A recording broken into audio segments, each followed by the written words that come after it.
Inilah keturunan Esau, yaitu Edom.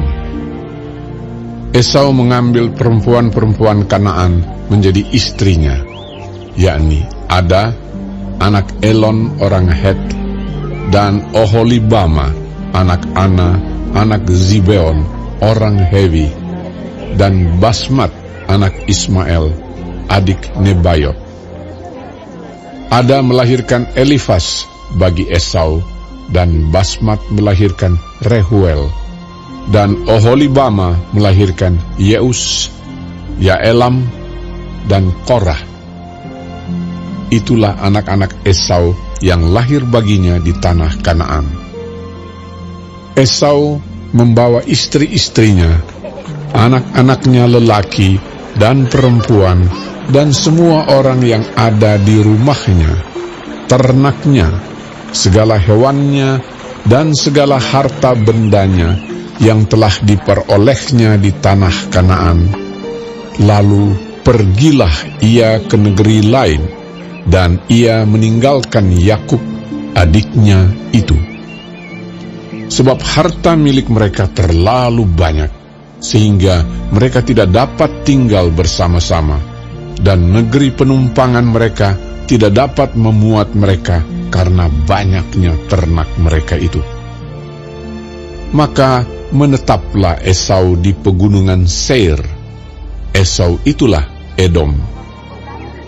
Inilah keturunan Esau, bapa orang Edom, di pegunungan Seir. Nama anak-anaknya ialah Elifas, anak Ada, istri Esau, Rehuel, anak Basmat, istri Esau. Anak-anak Elifas ialah Teeman, Omar, Zefo, Gaetam, dan Kenas. Timna adalah gundik Elifas anak Esau. Ia melahirkan Amalek bagi Elifas. Itulah cucu-cucu Ada, istri Esau. Inilah anak-anak Rehuel, Nahat, Zera, Syama, dan Miza. Itulah cucu-cucu Basmat, istri Esau. Inilah anak-anak Oholibama, istri Esau itu, anak Ana, anak Zibeon. Ia melahirkan bagi Esau Yeus, Yaelam, dan Korah. Inilah kepala-kepala kaum Bani Esau, keturunan Elifas, anak sulung Esau. Ialah kepala kaum Teeman, kepala kaum Omar, kepala kaum Zevo, kepala kaum Kenas, kepala kaum Korah, kepala kaum Gaetam, dan kepala kaum Amalek. Itulah kepala-kepala kaum Elifas di tanah Edom. Itulah keturunan Ada. Inilah keturunan Rehuel, anak Esau, kepala kaum Nahat, kepala kaum Zera, kepala kaum Syama, dan kepala kaum Miza. Itulah kepala-kepala kaum Rehuel di tanah Edom.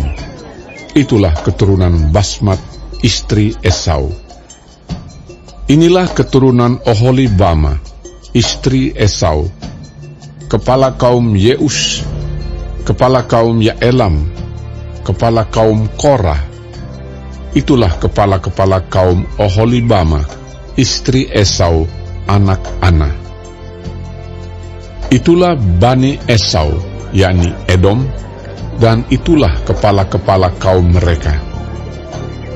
Inilah anak-anak Seir, orang Hori, penduduk negeri itu: Lotan, Shobal, Zibeon, Ana, Dishon, Ezer, Dishan.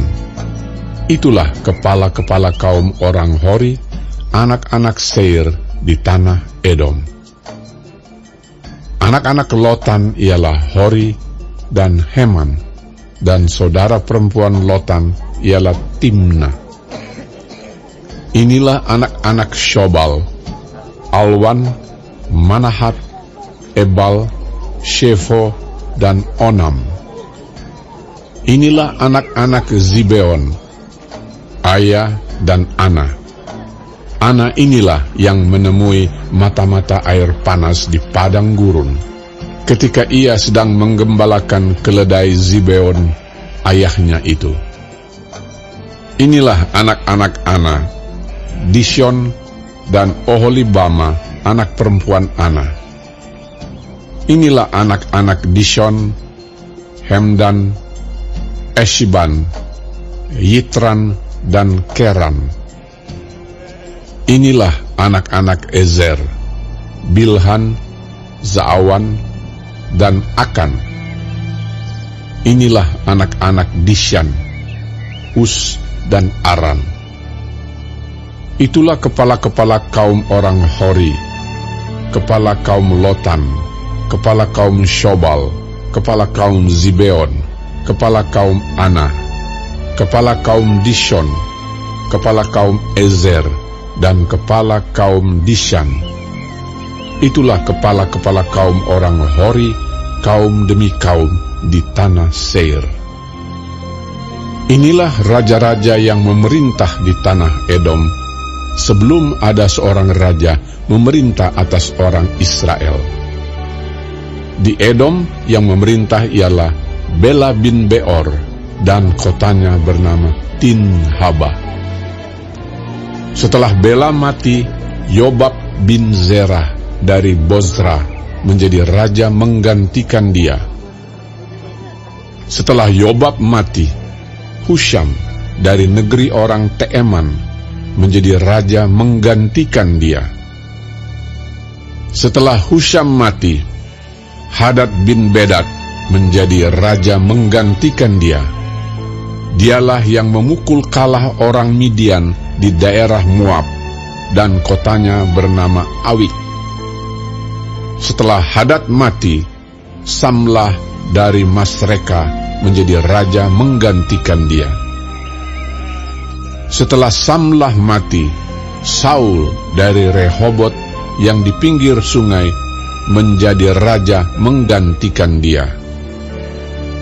Setelah Saul mati, Baal Hanan bin Akbor menjadi raja menggantikan dia. Setelah Baal Hanan bin Akbor mati, Hadar menjadi raja menggantikan dia. Kotanya bernama Pahu, dan istrinya bernama Mehetabeel binti Matred binti Mezahab. Inilah nama kepala-kepala kaum Esau menurut kaum dan tempat mereka, dengan nama mereka masing-masing. Kepala kaum Timna, kepala kaum Alwa, kepala kaum Yetet, kepala kaum Oholibama, kepala kaum Ela, kepala kaum Pinon, kepala kaum Kenas, kepala kaum Teeman, kepala kaum Mibzar, kepala kaum Magdiel, dan kepala kaum Iram. Itulah kepala-kepala kaum Edom menurut tempat kediaman mereka di tanah milik mereka. Edom ialah Esau, bapa orang Edom. Adapun Yakub, ia diam di negeri penumpangan ayahnya, yakni di tanah Kanaan. Inilah riwayat keturunan Yakub. Yusuf tatkala berumur 17 tahun, jadi masih muda, biasa menggembalakan kambing domba bersama-sama dengan saudara-saudaranya, anak-anak Bilha dan Zilpa, kedua istri ayahnya. Dan Yusuf menyampaikan kepada ayahnya kabar tentang kejahatan saudara-saudaranya. Israel lebih mengasihi Yusuf dari semua anaknya yang lain, sebab Yusuf itulah anaknya yang lahir pada masa tuanya, dan ia menyuruh membuat jubah yang maha indah bagi dia. Setelah dilihat oleh saudara-saudaranya bahwa ayahnya lebih mengasihi Yusuf dari semua saudaranya, maka bencilah mereka itu kepadanya dan tidak mau menyapanya dengan ramah. Pada suatu kali bermimpilah Yusuf. Lalu mimpinya itu diceritakannya kepada saudara-saudaranya. Sebab itulah mereka lebih benci lagi kepadanya. Karena katanya kepada mereka, "Coba, dengarkan mimpi yang kumimpikan ini. Tampak kita sedang di ladang, mengikat berkas-berkas gandum. Lalu, bangkitlah berkasku dan tegak berdiri. Kemudian, datanglah berkas-berkas kamu sekalian, mengelilingi dan sujud menyembah kepada berkasku itu." Lalu saudara-saudaranya berkata kepadanya, "Apakah engkau ingin menjadi raja atas kami? Apakah engkau ingin berkuasa atas kami?" Jadi makin bencilah mereka kepadanya karena mimpinya dan karena perkataannya itu. Lalu ia memimpikan pula mimpi yang lain yang diceritakannya kepada saudara-saudaranya. Katanya, "Aku bermimpi pula. Tampak matahari, bulan, dan 11 bintang sujud menyembah kepadaku." Setelah hal ini diceritakannya kepada ayah dan saudara-saudaranya, maka ia ditegur oleh ayahnya. "Mimpi apa mimpimu itu? Masakan aku dan ibumu serta saudara-saudaramu sujud menyembah kepadamu sampai ke tanah?" Maka iri hatilah saudara-saudaranya kepadanya. Tetapi ayahnya menyimpan hal itu dalam hatinya. Pada suatu kali, pergilah saudara-saudaranya menggembalakan kambing domba ayahnya dekat Sikem. Lalu Israel berkata kepada Yusuf, "Bukankah saudara-saudaramu menggembalakan kambing domba dekat Sikem? Marilah engkau kusuruh kepada mereka." Sahut Yusuf. "Ya, Bapa." Kata Israel kepadanya, "Pergilah engkau melihat apakah baik keadaan saudara-saudaramu dan keadaan kambing domba, dan bawalah kabar tentang itu kepadaku." Lalu Yakub menyuruh dia dari lembah Hebron, dan Yusuf pun sampailah ke Sikem. Ketika Yusuf berjalan ke sana kemari di padang, bertemulah ia dengan seorang laki-laki yang bertanya kepadanya. "Apakah yang kau cari?"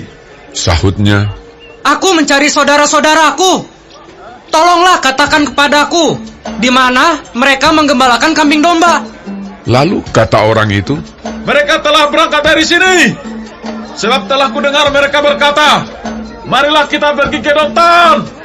Maka Yusuf menyusul saudara-saudaranya itu dan didapatinyalah mereka di Dotan. Dari jauh ia telah kelihatan kepada mereka. Tetapi sebelum ia dekat pada mereka, mereka telah bermufakat mencari daya upaya untuk membunuhnya. Kata mereka seorang kepada yang lain, "Lihat, tukang mimpi kita itu datang. Sekarang, marilah kita bunuh dia dan kita lemparkan ke dalam salah satu sumur ini.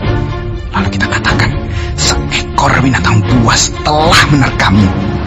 Dan kita akan lihat nanti bagaimana jadinya mimpinya itu."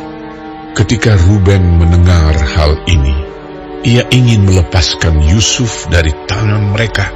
Sebab itu katanya, "Janganlah kita bunuh dia. lagi kata Ruben kepada mereka, Janganlah tumpahkan darah.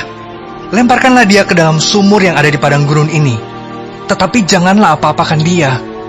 maksudnya hendak melepaskan Yusuf dari tangan mereka dan membawanya kembali kepada ayahnya.